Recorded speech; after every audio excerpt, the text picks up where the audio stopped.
Lainojen uusinta verkon kautta.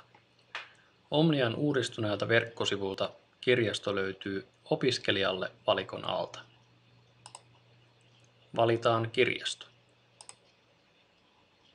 Sinulle aukeaa kirjaston etusivu, jota selaamalla löytyy aineistohaku ja lainojen uusinta. Tätä kautta pääset kaikkein helpoiten uusimaan lainasi. Kirjastokortin numero on kirjastokorttisi päällä oleva numerosarja.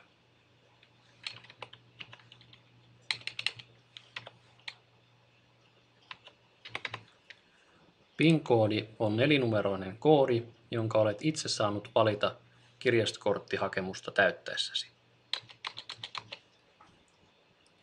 Kirjaudutaan sisään ja valitaan omat tiedot.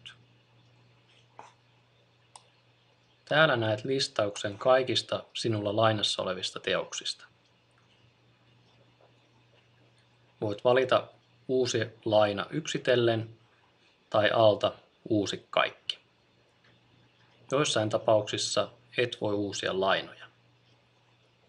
Syyt tähän selitetään alla. Uusitaan yksi laina.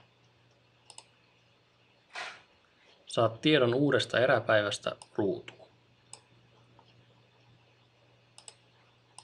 Kun olet valmis, valitse alta Sulje istunto. Nyt olet turvallisesti kirjautunut pois omista tiedoistasi.